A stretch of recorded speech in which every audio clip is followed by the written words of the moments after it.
there, my name's Claire. You're watching Stitch and Sew. Thank you so much for joining me today for another video. Now today's video is a Friday Sews video, so I'm here to talk to you all about what I've been up to in terms of sewing, etc. So I hope you guys have had a brilliant week. I hope you've managed to fit in some sewing, and let's get on with what I've been up to. So last week I was talking to you about that I was starting to do some English paper piecing, EPP, and I have made a bit of a start even on that. So I've done 5 little, do you call them flowers? I don't really know, I'm yet to learn all these terms, but all using my tealy scraps. As you know, if you watch my channel, I love teal, and therefore I have a reasonable amount of scraps. Turns out not as many as I thought I did, but from now on I will be definitely saving all those small pieces. So yeah, made a little start on that. I've really enjoyed doing that, just sort of something I can do in front of the TV, and yeah, another little exciting crafty sewing project. Another thing that I made up this week, now last week I told you about these shorts that I'd made for my son. I didn't have them to show you because he had been wearing them that day, but those are the shorts. These are the shoreline shorts from Waves and Wild. It's got a nice little pocket there. You can stitch the pocket down as well, which I haven't done on this version, but I have done on some before, and he's worn these absolutely loads, and he asked me for a t-shirt to go with it. So I have made him a little black, but I hardly had anything left because this was squeezing it out, but I have had enough left to make a little pocket. So I picked out a bit that said Batman, and it's just a cotton lycra t-shirting. I've used a bit of ribbing fabric for the neckband, and we've got a little Rosy Cheeks label in there that says made by Mummy. I think I put the same label on these actually. Yes, I did. So he's really chuffed with that little set. I'll pop a picture of him wearing it. Now in the picture I think it's got an iron-on little Pac-Man bit that he'd asked me to put on. Now I wasn't convinced by it, but he wanted it on there. Anyway, we put it on, and if I'm honest with you, I either didn't do a very good job at ironing it on, or the glue in itself wasn't very great. Anyway, by the time he'd gone to a party, jumped around on a bouncy castle for ages, it was like coming off. So he decided he didn't want it on there anyway, so I just peeled it off, and we'll use that again on something else. But next time I'll make sure that I sew it on as well as iron it on. But yeah, he's happy with his little set, and he's worn that loads. In fact, I grabbed these out of the washing basket, so apologies if they're a little bit creased, because that's where they need to go, is for a wash. Another little thing that I made this weekend, you know I love a little crafty sew, a little non-garment make, is this little hanging pouch, this hanging basket. I'm not quite sure what you want to call it. I have seen these around. I didn't have a pattern, I just made a template myself. Now have I still got that template to have? Is it this one? No, that's the wrong one because I did it the wrong way round. This one. So no, no, it is this one. So I came up with this design for it. So then that bit is the bit that joins at the back. You do like a little box bottom on it, etc. Now there's patterns that you can buy for this type of thing, but I didn't want to, so I did it myself. I was being tight. I've just used like a little fusible fleece on the inside.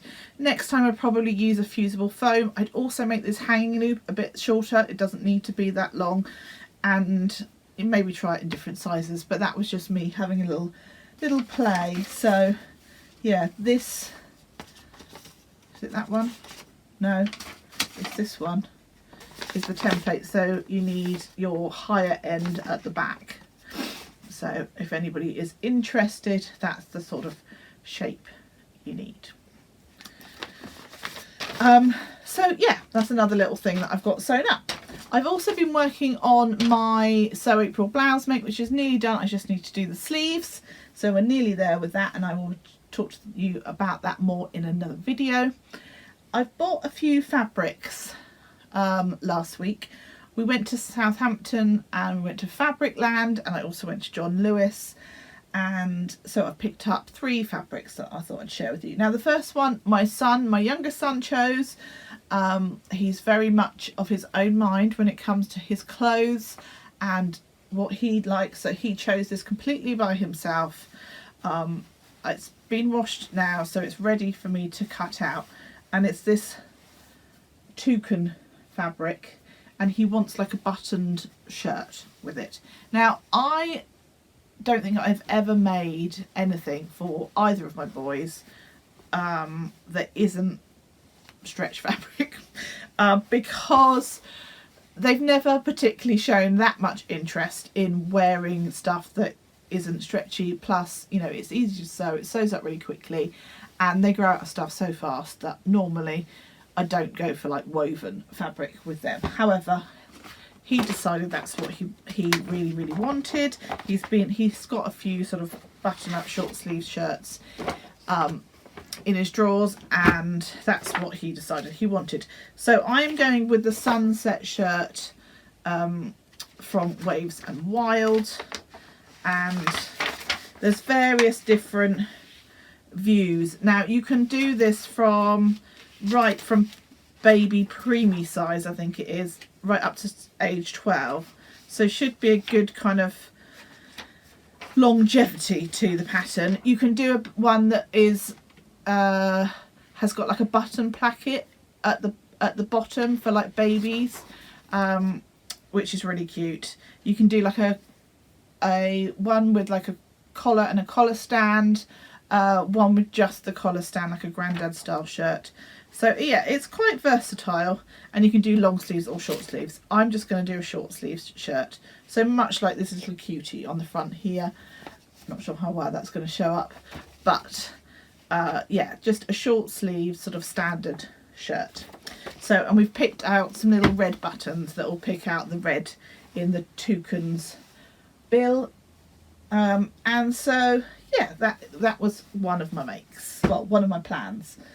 Now the other 2 fabrics, one was from Fabricland again, and the other one is from John Lewis. Now neither of these are particularly seasonally appropriate for the weather that we're coming into, but I think I can make it work, and because of the dress that I am going for. Now, a little while I bought the Sussex seamstress pattern, which is the Roswell pinafore. I'm going to pop a picture in of it and the name of it as well, because I can't quite remember.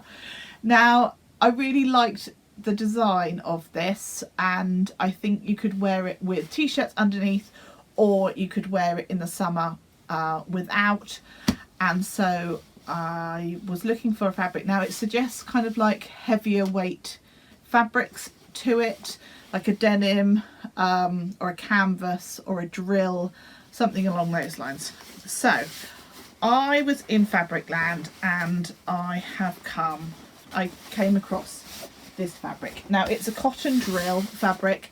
It has definitely got some weight to it, so hopefully it's not going to be too stiff, but as you can see, it's got this kind of like a camo print, but kind of in a pixelated sort of way. And I really like that. I love blues. I think blue suits me really well. And I just think that actually, although they're kind of darky kind of colours, with the lights that are in there, hopefully styled in the right way, it won't look too wintry, but equally it will look fab in winter. This was only £4.99 a metre, so an absolute bargain. And so from that point of view, I thought it was a really good fabric to try this dress in first of all, and then I would quite like to to make it in a denim, not like a really thick denim, kind of a not super lightweight either, not like a chambray, but like something of an in between. But we'll see how it gets on with that one. And then in John Lewis, I just picked up this navy cotton jersey, which will go really lovely with that, but is just going to be a really good basic. And you can never have enough sort of basics in your wardrobe, can you, for pairing with things. This was an absolute bargain. This was £3.50 a metre, which I couldn't quite believe, to be honest with you. So hopefully it washes nicely. You'd hope so with John Lewis. And it's just, I think it's just two-way stretch, but it's just a standard kind of t-shirting jersey, fabric cotton jersey. And yeah, at that price I thought it was really good. So I picked up 2.5 meters because I thought that I would get 2 t-shirts out of that, and so I can have 2 sort of different styles. So I might do one of the Iris t-shirt, which is a Forget Me Not Patterns t-shirt. It's got like quite a nice detailing on the sleeve that just kind of gives it a little bit extra. Or you can do like a 3/4 length version. I normally lower the neckline slightly on that, make it more of a crew, you know, like a lower scoop neck rather than a crew neck, but that is a possibility. And then just kind of a standard scoop neck t-shirt of some sort. So that's my plan for that one. So yeah, those are essentially my plans as well for the next week ahead. So I'm really looking forward to those. As I said, I have been sort of struggling a little bit with deciding what I want to make. So I'm going to finish off my blouse that I keep prattling on about and not telling you any details about. Sorry, it's really annoying, isn't it? And then I will also probably get making my youngest son the shirt first of all, because he keeps asking me for it. I just want to kind of do it and get it done, but I think that will be really cute. And yeah, that's kind of my plans for this coming week. I think I have got a sewing social coming up, but that's not until the following weekend. Yeah, so next weekend if such. So I probably will have filmed another Friday Sews before then. Maybe not, depending on how organised I am. Another thing that I am looking to sew up over the next few weeks is something for a sewing challenge that is taking part in the months of April and May. The idea is that you post your make at the end of May. Now this is a sewing challenge that is being hosted by a lovely group of ladies in Australia, and they are the Sewists of Oz, and the idea behind it is that you sew up something in denim.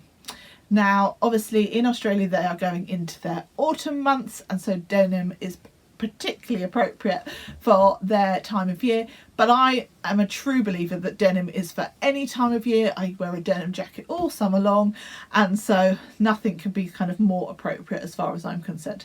So it's definitely something that I am looking at taking part in, and I really hope that some of you will get behind the challenge as well. There are some lovely prizes from the lovely Kristen from the Dahlia Society, so do take a look at those. Now the challenge is being hosted by 4 wonderful sewists, and I'm looking down at my phone because I want to make sure I get all the names right. So we've got Sewing Seams with Deb, DB Designs and Sewing Australia, we've got Create Something Pretty, and the Hay Meadow, who is surrounded by Muppets on Instagram. So 4 lovely ladies behind the challenge. The challenge itself is called Sew Autumn Denim 2024, and so if you post your make on the 31st of May using that hashtag Sew Autumn Denim 2024 and tag in each of those sewists that I've mentioned, and I'm going to pop some infographics up for you. If you've got any progress shots to take or any kind of works in progress, you can use the hashtag hashtag whip sew autumn denim 2024. So what am I planning to make for that? Now I've got one piece of denim in my stash that is quite a rigid denim that I think I showed you before, that I'd washed up, and I've got some annoying white lines in it, which is really irritating. But what I think I'm going to do is try and make a bag out of it, because I will be able to cut round those white lines and still utilise the fabric quite successfully, I think. Now I haven't got in mind a pattern as yet. I might even try and draft it myself. We'll see how that goes. But I'm definitely going to make a bag of some sort. That's my plan. So watch this space for seeing how I get on with that side of things. But do head over to that hashtag and you will find out all the details in relation to it, and hopefully get behind the challenge and make something from denim as well. I think that's a really simple challenge to get behind and will be really fun, and you can use up some of those cuts of denim that you might have in your stash. So I think that about rounds things up from me today. I really hope you've enjoyed today's video. If you have, please do give me a like. If you haven't subscribed, I'd really love it if you consider doing so. But until next time, take care, happy sewing, bye bye.